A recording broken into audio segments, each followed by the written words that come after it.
नोंथाङा सानाय सुनाय बेरामनि जेंनायाव गोग्लैदों नामा? गावनि देहानि सानाय सुनायखौ लानानै दुखुआव दं नामा? नोंथाङा सानाय सुनाय दंब्ला जिंगा दासि। जुदि दं, नोंथाङा गोख्रैनो सुलद लादो।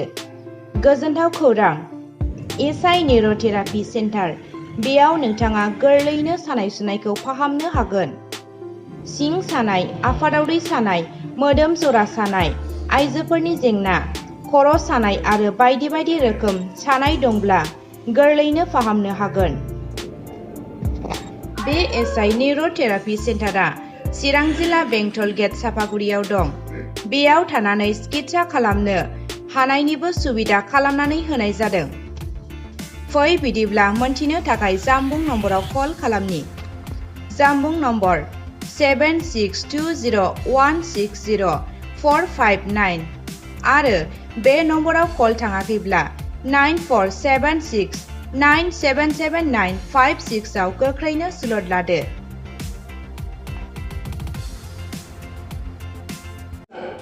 आथिं सानाय, रोदा बोख्रबनाय, सिनस्रि सानाय। ओमफ्राय माब्लानिफ्राय जानाया सिगांनिफ्रायनो जाखादों, ओमफ्राय बाराया 2020 सननिफ्राय नै दा बर्थमान दिनैसिम बोसोरनै। ओमफ्राय बिनि सिगां थांदों आङो, आलिपुरनिबो जादों एल'पेथिक 3 मास, क'क्राझारनि जादों, बबो हामनाय मोनाखै। ओमफ्राय आरो आयुर्वेदिक जादों आङो 1 बोसोर 11 मास जादों आङो आयुर्वेदिक।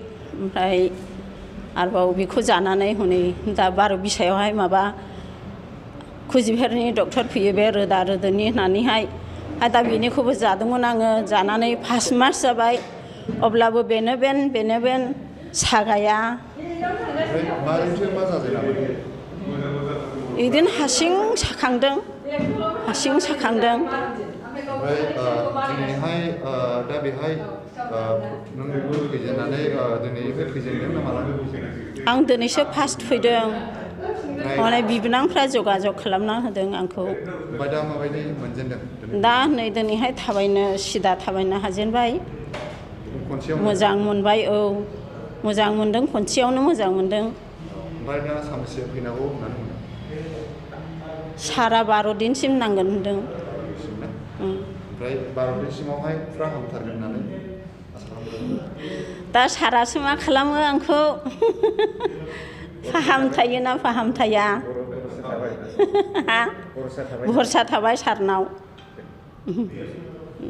गिबि सेन्टारावनो आङो जोंनि बे बड'लेण्ड बुब्लि 24/7 आरो टाइम्स नाव, उदांस्रि निउस आरो आर'नाइ रादाब नायग्रा साफ्रोमखौबो आंनि गोजोननायखौ हरग्रोबाय।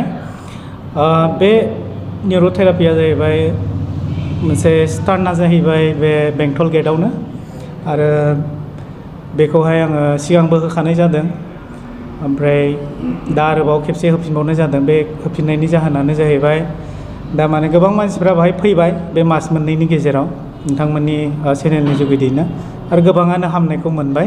आरो बिनिखायनो आरोबाव जेन' बांसिन मानसिफ्रा माने मोनथियो, आरो माने गोबां रां गारला लाबा एसेल' रांनि गेजेरजोंनो हामनायखौ मोनो, आं बेखौनो हास्थायनानै आरोबाव खेबसे नोंथांमोननि चेनेलखौ आं लिंहरबावनाय जादों। आङो प्रथमावनो आङो दिल्लीयाव लानाय जादों। दिल्लीयावहाय आंनि ट्रेनिं जादों। लोगोसे पुनायावहाय आङो जोंनि बेसिक जेनाखि खामानिफोर बा सोलोंथाइ बांसिन आं पुनायाव लानाय जादों। जोङो खालि क्लासल' दिल्लीयावहाय लाहैनाय जादों। नंगौ, गोबां मानसियानो गोजोननायखौ माने आंनि सिगाङाव प्रकास खालामो। माने गोबां मानसियानो बुङो आरो ना, गोबाव समनिफ्रायनो मुलि जादोंमोन, माने हामनायखौ मोनाखै, कियर मोनाखै। दा गोबाङानो माने सेटिसफाइ जानानै थांबाय, सोरहाबा जोब्बायबो, माने 10-12 दिननि गेजेराव सोरहाबा माने गोबां माने मोजां गावनि देहाखौ मोननो हाफिनबाय, आरो सोरहाबा दा ट्रिटमेन्टआवनो दंगासिनो दङ। दा बेबायदिनो मानसिफ्रा आंखौ बुंलाङो ना, माने जों बेबायदि ट्रिटमेन्ट नागिरबाबो मोनाखैमोन, नाथाय दिनै बाहाय मोनफैनानै गोजोननायखौ बिसोरो खोन्थालाङो आरो बिसोर देहायाव जेसेबांनाखि रोदाफोर दङ बियो माब्लाबानि समाव मोनसे कमप्रेसन जायो, बा ढिला जायो, गुरै जालाङो, बा खमजोर जालाङो। दा बेफोरखौ जोङो फाहामनाय जायो। बेयाव गोबां रोखोमनि दङ। सिनस्रि सानायाबो मोनसे नार्भस, माने रोदाखौ नारसिननायसो। बे रोदाखौ नारसिननायनि थाखायनो सिनस्रि सानाय जायो आरो गाहायजों आथिंजों सालांनाय जायो साखाथि साखाथि ओरै जायखौ साइटिका होननानै बुङो बेफोरखौ सानाय जायो गोदनानि सानाय होननानै बुङो जायखौ सार्भाइकेल होनना बुंबाय बे सार्भाइकेलाबो बे रोदा कमप्रेसननि थाखायसो सानाय जायो आरो जेनेबा सोरबा होनदों आंना एल्ब'आ साबाय थायो बेबो रोदानि कमप्रेसननि थाखायसो आखाइ सानाय जायो गासिबो माने रोदानि आरोना बे रिलेटेड टु नार्भस ओंखायनो जोङो बे निउर'खौहाय बे सोदोबखौ बाहायदों आरो बे जोंनि ट्रिटमेन्टआबो बेनो आरो मेडिसिना जाहैबाय जोंखौ मोनसे हेल्प होदेरो आरोना जेरै सोरनिबा सानाया बहुत जेनेबा सिभियार सानाय दङब्ला बेखौ खम खालामनो थाखाय आरो माखासे नार्भसफोरा डेमेज जायो जोंनि मेनुवेलि मावनायजोंल' नार्भसा थिग जाया बेखौ स्ट्रं खालामनो थाखाय बे डेमेज नार्भसफोरखौ स्ट्रं खालामफिननो थाखाय जोंहा माखासे लिकुइडफोर थायो माखासे आयुर्वेदिकनि पियर आयुर्वेदिक आरो बाहाय खुनु माने गुबुन मिलायनाय गैया पियर आयुर्वेदिकखौ जोङो इउज खालामनानै बे डेमेज रोदाफोरखौ जोङो फाहामनायनि प्रसेसआव लाबोयो आरो जोंनि खामानिया बेनोसै बेवहाय मोनथाम रोखोमनि जोङो टेकनिक जोङो बाहायो प्रथमानो जाहैबाय निउर' सेकेन्डआनो जाहैबाय कायर'प्रेक्टिक आरो थार्डआ जाहैबाय फिजिअथेरापि बे मोनथामखौ लानानै जों मोनसेल' बाहायनाय जायो आरो जेनेबा खोथा सोरहाबा बहुद पेन सानाय दङ बेखौ एसे खम खालामनानैसो जोङो मेनुवेलि बेखौ जोङो प्रेसार होनो हागोन नालाय ओंखायनो जों माखासे मुलिफोरखौ बाहायनाय जायो सोरहाबा बिराद खमजर थायो बिसोरनि थाखाय आयुर्वेदिक पियर आयुर्वेदिकनि माखासे जेनेबा माबाफोरखौ हरनाय जायो आरो भिटामिन्सफोरखौ हरनाय जायो अब्ला बे मानसिया एसे थान्डुरिस जागोन आरो लोगोसे जों माखासे खामानिफोरखौ इजियावनो जोङो मावनो हायो बेवहाय माखासे डिफारेन्ट दङ आरो मानसिनिबो देहानिबो डिफारेन्ट थायो सोरनिबा एल'पेथिकनि मुलिजों हामनायखौ मोनो सोरहाबा आयुर्वेदिकनिजों हामनायखौ मोनो बाहाय डिफारेन्सा बेनोल'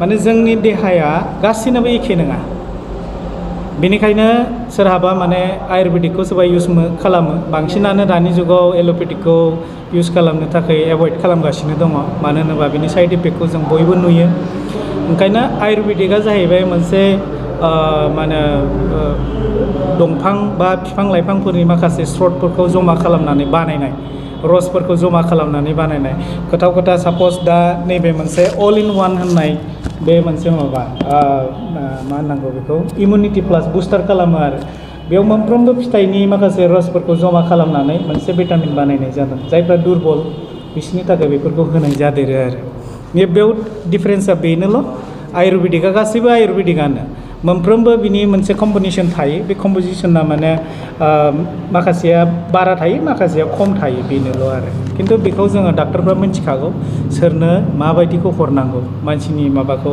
नायनानै आरो बे आंनि लकेसनानो जाहैबाय बङाइगाव बेंटल गेट साफागुरि जिखुनु साफागुरि होनबानो मोनगोन आरो बिनिफ्राय आंखौ कल खालामबानो जागोन बेयाव माखासे नाम्बारबो दंखायो बेनो जाहैबाय आंनि लकेसन बेंटल गेट बङाइगाव आरो आंनि चेम्बाराव जाहैबाय माखासे फेसिलिटिया बेनो जे गोजाननिफ्राय गोजाननि मानसिफोरा सोरबा फाहामथाय लानो थाखाय फैनो जुदि सानोब्ला बिथांमोननि थाखाय थानो थाखाय माखासे आंहा रुम दङ बेयाव फेसिलिटि दङ बेड्सफोर दंखायो आरो दुगैनाय हेरि गासैनिबो मोनसे फेसिलिटिया दंखायो ओंखायनो माने गोजाननिफ्रा फैयोब्ला माने आंखौ खेबसे कन्टेक्ट खालामग्रोनांगोन मानोना रुमा खालि थाबाय थाया हामेसा माने मानसि थाबाय थायोखायनो माने सिगां माने बुकिं खालामहरनानै फैयोब्लानो जायगाखौ जोङो माने बे टाइम मथे जों होनाय जायो आरो मोनगोन आरो बेबायदि बेंटल गेट बे सापागुरियाव खुलिनानै दिनैसिमाव मास मोननै जानोसै बे साननै सानथामनि उनावनो मास मोननै फुरा जासिगोन बे मास मोननैनि गेजेराव आङो 150 जन मानसिफोरखौ आं ट्रिटमेन्ट होनाय जाबाय अनलि मानसिफोरखौ नाथाय बिनि ट्रिटमेन्ट जेनाखि होनाय जादों बेयो बारा गैयाबाबो आङो 500 बार ट्रिटमेन्ट खालामथारनाय जाबाय आरो मानसिया 150 जन आरो आं ट्रिटमेन्ट खालामथारनाया बेखौ सोरहाबा डाबल होयो बा सानब्रै सानबा 6 दिन 10 दिन लानांगौ जायो नालाय बेबायदि खालामनाया आंहा 300 बारनि बारा जाबाय बेनि गेजेरावहाय 150 जननि गेजेरावहाय गोबाङानो माने हामनानै थांबाय आंनि नोजोरावथ' ओरैनो हामालाबा थांनायखौ आं दाबो नुवाखै जायानो फैदों बेयो इमप्रुभ जानानै थांदों बेनोल' आरो हामथारनायनि बेलाया बेबादि जे सोरहाबा फुरा ट्रिटमेन्टखौ लायो सोरहाबा आधा लानानै थायो नङा होमबा सोरहाबा खेबसेल' फैयो सोरहाबा खेबनै खेबथाम फैयो नाथाय मेनुवेलि थेरापियावहाय माने जायहा फैयो फिजिअ होन बा जोंनि निउर' होन जेरावखि थाङा मानो माने फुरा कर्सखौ लायोब्ला बेखौ जोङो 100% कियर खालामनो हानाय मोनसे सक्ति जोंनाव दङ आरो जेरै हमना ला सार्भाइकेल स्पन्डालाइटिस बिनि किउरिटि टाइमिंआ दिनैसिमाव जों फोसाबबोनाया 12 दिनसिम लायो सोरहाबा साननैयावनो हामगोन सोरहाबा सानथामावनो हामगोन बिनि रोदानि आरो हारानि बे रोजोबनायजोंसो खोथा जायो माब्लाबानि समाव माने गोबाव समनिफ्राय जुदि बेहा प्रब्लेम दंखायोबा बिनि डिउरेसनावबो एसे गोलाव जायो आरो सोरहाबा दासो जादों बावाखै होननानै बुङोबा बेयो खेबनै खेबथाम खेब्रैसोनि गेजेरावनो माने हामनायखौ मोनगोन आरो बेक पेनाबो बिदिनो रोखोम थायो सोरहाबा L4 आव प्रब्लेम बा सोरहाबा L5 आव प्रब्लेम बा सोरहाबा L5S1 आव प्रब्लेम थायो दा बे प्रब्लेम बायदियै जोङो ट्रिटमेन्ट होनाय जायो बेनिखायनो मोनफ्रोमनिबो सिं सानाया एखे नङा सोरहाबा एसे गोजौआव थायो सोरहाबा गाहायाव थायो सोरहाबा गाहायजों थालाङो नङा होमबा दा बिनि ट्रिटमेन्टआ L4 नि ट्रिटमेन्टआ एसे जुदा जायो L5 माने बेबायदिनो माने मोनफ्रोमबो भार्टिब्रेलनि माबाया एसे जुदा जायो आरो बिनि डिउरेसनाबो एसे गोलाव जायो बेनिखायनो माने जोङो प्रथमावनो जोङो 12 दिनखौहाय जोङो बुङो बे जोंनि ट्रिटमेन्टनि मोनसे डिउरेसन बे 12 दिननि गेजेराव जुदि जेबो इमप्रुभ मोनाखैबा जों बे पेशेन्टखौहाय डक्टर बा सार्जारि नङाबा बेखौहाय आरो फाहामनो हाखाला आरो नाथाय दिनैसिम आंनि चेम्बाराव बेबायदि पेशेन्ट फैफेराखै बांसिनानो हामनानै थांनायखौ आङो नुदों आरो बे खौराङा नोंथांनि थाखाय गोजोनथाव जानो हागौ हा बायग्रा एबा मोजां साइटनि हा लाग्राफोरनि थाखाय फोसावथाय चिरांनि दादगारि भुटान गेटनि साखाथियाव मोनसे मोजां दखरसे मियादि हा फाननायनि खौरां फोसावनाय जादों बे हाखौ लायोब्ला फालांगि खालामनाय हटेल लुनाय बायदि फालांगि एबा बिल्डिं लुनानै थानो थाखाय राहा आरो आबाद मावनायनिबो राहा लानो हागोन आबुं खौरां लानो थाखाय नोंथाङा 8638183329 आरो 9954097210 जानबुं नङाव फन खालामनो हागोन Maryland for sale at Dadgari, Chirang near Bhutan Gate. Suitable for construction of hotel, guest house, personal home or any building or farming. For more information, please contact mobile number 9186 381 83329.